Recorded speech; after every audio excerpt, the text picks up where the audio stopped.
everyone, this is Archana. Welcome back to my channel. तो अगर आप भी जिम कॉर्बेट आने का प्लान कर रहे हैं तो ये वीडियो आपके लिए है, क्योंकि आज के इस वीडियो में मैं आपको जिम कॉर्बेट से रिलेटेड पूरी इन्फॉर्मेशन देने वाली हूँ, जैसे कि हाउ टू बुक सफारी। अगर आप कभी भी जिम कॉर्बेट आते हैं तो यहाँ पे कितने जोन हैं, कौन से बफर जोन होते हैं, कौन से कोर जोन होते हैं, यहाँ पे स्टे ऑप्शंस क्या क्या हैं, कौन कौन से वाइल्ड एनिमल्स को आप यहाँ पे देख सकते हैं। साथ ही साथ अगर आप जिम कॉर्बेट आ रहे हैं तो अपनी बुकिंग कैसे करें, ऑनलाइन कौन सी वो वेबसाइट है जहाँ से आप अपनी बुकिंग कर सकते हैं। तो कंप्लीट इन्फॉर्मेशन के लिए वीडियो को एंड तक जरूर देखिएगा। तो चलिए सबसे पहले बात करते हैं कि जिम कॉर्बेट तक पहुंचा कैसे जाए। तो यहाँ आने के लिए आपके पास तीनों ऑप्शंस रहते हैं, चाहे तो आप फ्लाइट से आओ, चाहे तो आप ट्रेन से आओ, या फिर आप बाई रोड भी आ सकते हैं। अगर मैं फ्लाइट की बात करूं तो यहाँ का जो नियरेस्ट एयरपोर्ट है वो पंतनगर में है, और पंतनगर में डोमेस्टिक फ्लाइट्स आती हैं, तो देहरादून यहाँ का नियरेस्ट एयरपोर्ट हुआ। उसके बाद अगर आप ट्रेन से आने का सोच रहे हैं तो रामनगर रेलवे स्टेशन सबसे नियरेस्ट रेलवे स्टेशन है, जो कि जिम कॉर्बेट से 12 किलोमीटर के डिस्टेंस पे है। और वहीं अगर बाई रोड आप आने की सोच रहे हैं तो काशीपुर होते हुए आप जिम कॉर्बेट आ सकते हैं। चलिए अब बात करते हैं कि जिम कॉर्बेट में कितने जोन्स हैं, उनके क्या क्या नाम हैं, कोर जोन क्या होता है, बफर जोन क्या होता है, और कोर जोन कितने हैं, बफर जोन कितने हैं, साथ ही साथ वो कितने किलोमीटर की डिस्टेंस पे है। तो इससे पहले कि मैं आपको पूरी इन्फॉर्मेशन दूं, पहले आप ये जान लीजिए कि कोर जोन किसे कहते हैं और बफर जोन किसे कहते हैं। कोर जोन का मतलब होता है जिम कॉर्बेट का वो रीजन जहाँ पे आपको मैक्सिमम एनिमल्स देखने को मिलते हैं, और यूं कहें कि जिम कॉर्बेट का जो ओरिजिनल एरिया है उसे कोर जोन कहते हैं। और बफर जोन कहने का मतलब होता है कि जिम कॉर्बेट के आसपास के जो इलाके हैं, मतलब जिम कॉर्बेट का जो आउटर एरिया है जहाँ पे विलेजर्स रहते हैं, उसे बफर जोन कहते हैं। अब बात करते हैं कि जिम कॉर्बेट में कितने कोर जोन है और कितने बफर जोन है। तो अगर मैं कोर जोन की बात करूं तो टोटल 4 हैं, आपको स्क्रीन पे दिख रहा होगा। सबसे पहले बिजरानी है, जो कि रामनगर से 1 किलोमीटर के डिस्टेंस पे है। उसके बाद आता है झेड़ना कोर जोन, जो कि रामनगर से 16 किलोमीटर के डिस्टेंस पे है।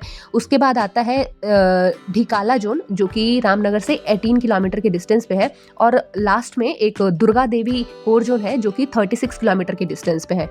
वहीं अगर मैं बफर जोन की बात करूं तो यहाँ पे बफर जोन की जो संख्या है वो अब 5 हो चुकी है, जिसमें से ढेला, सीतावानी, फैंटो, गर्जिया और सोना नदी आता है। अब यहाँ पर आपकी जानकारी के लिए मैं बता दूं कि ये जो कोर जोन होते हैं, जो मैंने आपको 4 बताया, उनकी पहले बुकिंग हो जाती है। तो अगर आप ऑनलाइन कभी भी साइट पे चेक करोगे ना कॉर्बेट सफारी के लिए, तो जो ये 4 कोर जोन होते हैं उनकी बुकिंग हमेशा ऑलमोस्ट फुल ही रहती है, तो आपको देखना होगा अपने डेट के अकॉर्डिंग। उसके बाद अब बात करते हैं कि यहाँ पे अगर आपको सफारी करनी है तो आप कौन कौन सी सफारी कर सकते हैं। तो देखो, पहले 3 सफारी होते थे, या तो आप जिप्सी से सफारी कर सकते हैं, या तो आप एलिफेंट सफारी कर सकते हैं, या फिर आप कैंटर सफारी कर सकते हैं। लेकिन 2018 से एलिफेंट सफारी को बैन कर दिया गया है, तो अब सिर्फ जिप्सी सफारी होती है और कैंटर सफारी होती है। अब मैं बता दूं आपको जिप्सी सफारी के प्राइसिंग वगैरह के बारे में। तो आपको जैसा कि स्क्रीन पे दिख रहा होगा, जिप्सी सफारी का जो बुकिंग का रेट है वो 5500 पर जीप है, और इस जीप में मैक्सिमम 6 लोग बैठ सकते हैं। साथ ही साथ अगर मैं टाइमिंग की बात करूं तो एक जो इनकी सफारी चलती है वो सुबह के 5:30 बजे से लेके 9 बजे तक चलती है, और दूसरी जो सफारी की टाइमिंग है वो दोपहर के 2 बजे से लेके शाम के 6 बजे तक है। और इनका डिपार्चर रामनगर सिटी से होता है। मतलब जैसे अगर आप रामनगर तक आते हो ना, और अगर आपकी जो जिप्सी सफारी की टाइमिंग दोपहर के 2 बजे है, तो जिप्सी सफारी आपको रामनगर आएगी, वहाँ से आप बैठोगे और फिर पूरे जिम कॉर्बेट को घुमा के वो वापस आपको स्टेशन तक छोड़ भी देती है। अब बात करते हैं कैंटर सफारी की। अगर आप कैंटर सफारी से जिम कॉर्बेट को एक्सप्लोर करना चाह रहे हैं तो इसका रेट इंडिविजुअल आपको देना होता है, मतलब 1600 पर पर्सन, और इसमें एक साथ 16 लोग बैठ सकते हैं। इसकी जो सफारी की टाइमिंग होती है वो सुबह 5:30 से लेके 9:30 बजे तक, और दूसरी जो इनकी टाइमिंग होती है वो शाम के 2 बजे से लेके 6 बजे तक। इनका भी डिपार्चर सेम ही है, रामनगर सिटी से ये आपको पिक करते हैं और यहीं पे आपको ये ड्रॉप करेंगे। अब जो पहले एक और सफारी होती थी जिसे एलिफेंट सफारी कहते हैं, उसके बारे में भी आप जान लीजिए। एलिफेंट सफारी के जो चार्जेज होते थे वो 3500 पर एलिफेंट होते थे और एक एलिफेंट पे मैक्सिमम 4 लोग बैठ के सफारी किया करते थे। एंड इसकी जो टाइमिंग होती थी वो सुबह 6 बजे से लेके 8 बजे तक, और जो दूसरी टाइमिंग होती थी वो शाम के 4 बजे से लेके 6 बजे तक।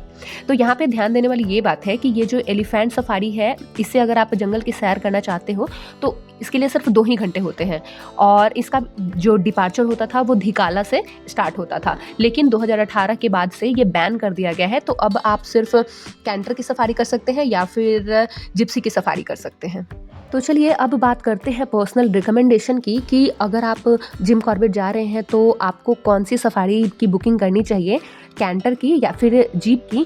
तो अगर आप फैमिली के साथ जा रहे हैं तब तो मैं आपको रिकमेंड करूँगी कि आप जिप्सी बुक करो, क्योंकि 5500 लगते हैं और 6 लोग आराम से अपनी एक जिप्सी की बुकिंग करके जंगल सफारी कर सकते हैं। लेकिन अगर आप अकेले जा रहे हैं, सोलो ट्रैवलिंग कर रहे हो, तब मैं आपको ये रिकमेंड करूँगी कि आप कैंटर की बुकिंग करो, जिसमें इंडिविजुअल आपको पे करना होता है 1600 रुपये। और साथ ही साथ एक और इन्फॉर्मेशन आपके लिए बता दूं कि जो मैंने कोर जोन बताए थे, जिसमें एक नाम मैंने लिया था धिकाला जोन, तो भाई ये जो धिकाला जोन होता है, अगर आपको इस जोन में जाना है तो यहाँ पे सिर्फ कैंटर ही आ पाती है, क्योंकि इस रास्ते में ना बहुत ज़्यादा ग्रासलैंड है और ज़्यादा अप्स डाउन्स तो नहीं है, लेकिन ग्रासलैंड काफ़ी ज़्यादा है। और जब आप धिकाला जोन जाते हो तो यहाँ की सिक्योरिटी काफ़ी हाई है और यहाँ पे आपको स्टेइंग ऑप्शन भी मिलेंगे, मतलब यहाँ पे डॉर्मेट्री की भी अवेलेबिलिटी है, साथ ही साथ यहाँ पे कैंटीन भी आपको मिलेंगे। और यहाँ पे जो कैंटर वाले होते हैं ना, वो थोड़ी देर के लिए आपको ब्रेक भी देते हैं और आपको परमिशन भी देते हैं कि आप कैंटर से उतर के कैंटीन जा सकते हैं, या फिर अगर आप डॉर्मेट्री वगैरह में स्टे करना चाहते हैं तो उसके लिए भी जाके पूछताछ कर सकते हैं वहाँ पे। और लेकिन एक जो मेजर डिफरेंस है कैंटर सफारी में और जिप्सी सफारी में, वो जान लीजिए। जैसे कैंटर सफारी जो है ना, अगर आप कैंटर से जाते हैं ना, तो क्योंकि उसमें 16 लोग होते हैं तो वो ज़्यादा देर तक रुकती नहीं है। जैसे आप जब कैंटर से जाओगे ना, तो रास्ते में अगर कोई भी एनिमल्स आपको दिखेंगे तो जो ड्राइवर होते हैं ना, वो 5 से 10 मिनट तक के लिए गाड़ी जो है वहाँ पर रोकते हैं और फिर उसके बाद कंटिन्यू गाड़ी चलते रहती है, अनलेस अनटिल कि आप धिकाला तक पहुँच ना जाओ। लेकिन अगर आप जिप्सी की बुकिंग करते हैं तो 4 घंटे का टोटल जो आपकी जंगल सफारी रहती है, तो उसमें आप अपनी मर्जी के अकॉर्डिंग ड्राइवर को कह सकते हो कि इस स्पॉट पे आप रोक दो। जैसे कि अगर आपने टाइगर देखा तो आप ड्राइवर को कह सकते हो कि भाई मुझे टाइगर देखने के लिए ज़्यादा टाइम चाहिए, तो एक ही जगह पे हो सकता है कि आप आधा घंटा रुको। तो इसमें आप अपनी मर्जी के अकॉर्डिंग जिप्सी को रुकवा सकते हो। तभी मैंने आपको पहले भी रिकमेंड करा था कि अगर आप अपनी फैमिली के साथ जा रहे हैं तो जिप्सी से ज़्यादा सही रहेगा आपको वहाँ पर जाना। और चलिए अब बात करते हैं कि क्लोजिंग मंथ क्या होती है, जिम कॉर्बेट की क्लोजिंग मंथ क्या होती है, साथ ही साथ इसका बेस्ट सीजन कौन सा है अगर आप यहाँ पे घूमने जा रहे हैं तो अभी आपको स्क्रीन पे दिख रहा होगा। जनरली जो बारिश का सीजन होता है, जैसे कि जुलाई हो गया, अगस्त हो गया या सितंबर हो गया, तो जो मेन जो जोन रहता है ना, वो क्लोज रहता है। और जोन के क्लोज होने का रीज़न भी यही रहता है कि जब हैवी रेनफॉल होती है तो अंदर लैंडस्लाइड वगैरह हो जाती हैं, या फिर बहुत ज़्यादा बारिश होने की वजह से रिवर में जो वाटर का फ्लो है वो काफ़ी हाई हो जाता है, और जो वहाँ के रोड है वो वहाँ पे थोड़ा सा कीचड़ हो जाता है, जिसकी वजह से गाड़ियों का चलना मुश्किल हो जाता है। तो इसीलिए जोन को क्लोज कर दिया जाता है। लेकिन यहाँ पे कुछ रीजन ऐसे भी हैं जो कि पूरे साल ही ओपन रहते हैं, और उनके ओपन होने का रीज़न यही है कि उस जोन में पानी के होने से ज़्यादा फ़र्क नहीं पड़ता, इसलिए पूरे साल वो ओपन रहते हैं। अब बात करते हैं कि बेस्ट सीजन कौन सा रहेगा जिम कॉर्बेट को एक्सप्लोर करने के लिए। तो देखो, दिसंबर से लेके मार्च तक का जो टाइम होता है वो परफेक्ट होता है जिम कॉर्बेट प्लान करने का, जिम कॉर्बेट आने का, क्योंकि विंटर का टाइम रहता है और जो वाइल्ड लाइफ है उनकी मूवमेंट काफ़ी एक्टिव हो जाती है उस टाइम पे। एक तो उनको खाने पीने का पूरा व्यवस्था जो है वो बढ़िया हो जाता है, उनका वेदर काफ़ी प्लेजेंट रहता है, और मॉर्निंग के टाइम में जो भी एनिमल्स होते हैं ना, वो अपने कोर रीजन से निकल के बाहर आते हैं ताकि उनको सनलाइट मिल सके। और साथ ही साथ इस टाइम पे आपको टाइगर की भी साइट अच्छी, मतलब टाइगर की अच्छी पॉपुलेशन देखने को मिल जाएगी यहाँ पे, और भी कई सारे वाइल्ड लाइफ भी आपको यहाँ पे देखने को मिल जाएंगे। एंड अब बात करते हैं कि अगर आप जिम कॉर्बेट आते हैं तो आपको कौन कौन से वाइल्ड एनिमल्स देखने को मिल सकते हैं यहाँ पे। तो सबसे जो मेजर है और जिसके लिए लोग आते हैं यहाँ पे वो है टाइगर को देखने के लिए।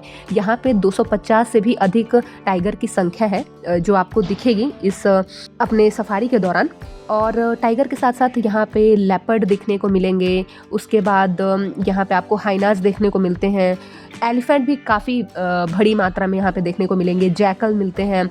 स्नैक की भी और रेप्टाइल्स की भी काफ़ी वेराइटीज़ हैं यहाँ पे। देन आफ्टर आपको लंगूर वगैरह भी यहाँ पे देखने को मिल सकते हैं। मंकीज़ भी काफ़ी सारे थे, जब मैं गई थी तो मुझे काफ़ी सारे मंकीज़ दिखे थे। एंड उसके बाद चीतल की, उसके बाद हॉग डियर, सांभर, मतलब डियर की जो 3 अलग अलग स्पीसीज होती हैं वो भी यहाँ पे आपको देखने को मिलती हैं। और जिनमें से ये जो सांभर डियर है ये टाइगर का सबसे फेवरेट होता है, क्योंकि जो सांभर है उसका साइज काफ़ी बड़ा होता है और जो सांभर होते हैं वो ग्रुप में पाए जाते हैं। तो टाइगर का फेवरेट इसलिए भी होता है क्योंकि अगर एक सांभर हिरन को वो हंटिंग करते हैं तो उसको 2-3 दिनों तक आराम से खा सकते हैं।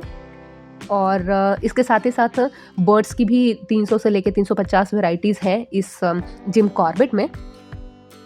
तो चलिए अब लास्ट में मैं आपको बता रही हूँ कि अगर आप जिम कॉर्बेट आना सोच रहे हैं तो यहाँ की ऑनलाइन बुकिंग कैसे करें। तो अभी आपको स्क्रीन पे एक लिंक दिख रहा होगा, एक साइट दिख रही होगी। आपको करना क्या है कि सिंपल आप गूगल में जाके टाइप कीजिएगा corbetonline.uk.gov.in। तो आपकी ये जो ऑफिशियल वेबसाइट है जिम कॉर्बेट की वो ओपन हो जाएगी। और मैं यहाँ पे आपको एकदम रिकमेंड करना चाहूँगी कि इसकी ऑफिशियल वेबसाइट से ही अपनी बुकिंग करें जिम कॉर्बेट की, क्योंकि बहुत बार फ्रॉड के भी केसेस आते हैं, तो उस चीज़ का थोड़ा सावधानी रखिएगा। तो ये थी आज की पूरी इन्फॉर्मेशन जिम कॉर्बेट से रिलेटेड। और मैंने पूरी कोशिश करी है कि जिम कॉर्बेट से रिलेटेड जो भी इन्फॉर्मेशन है आप तक पहुंचाई जाए। इसके साथ ही साथ अगर आपके पास और भी कोई क्वेरी होगी तो इस वीडियो के कमेंट सेक्शन में ज़रूर आप कमेंट कीजिएगा अपनी query, and I will try my best कि आपकी मैं मदद कर सकूँ। तो आज के वीडियो के लिए बस इतना ही, एंड मुझे उम्मीद है कि ये वीडियो आपको अच्छी लगी हुई होगी। तो इसी तरीके की और भी इन्फॉर्मेटिव वीडियोज़ के लिए बने रहिए मेरे साथ मेरे चैनल पे। तो भाई अगर आपको मेरी वीडियोज़ अच्छी लगी, मैंने जो भी इन्फॉर्मेशन शेयर करा वो आपके लिए हेल्पफुल हुई, तो इस वीडियो को लाइक कर दीजिएगा और मेरे चैनल को सब्सक्राइब कर लीजिएगा अगर अभी तक मेरे चैनल पर नए हैं तो। और साथ ही साथ इस वीडियो को अपने उन दोस्तों के साथ जरूर शेयर कीजिए जो कि अभी रिसेंट में जिम कॉर्बेट जाने का प्लान कर रहे हैं, ताकि उनकी जो जिम कॉर्बेट की ट्रिप हो वो यादगार हो। So thank you so much for watching.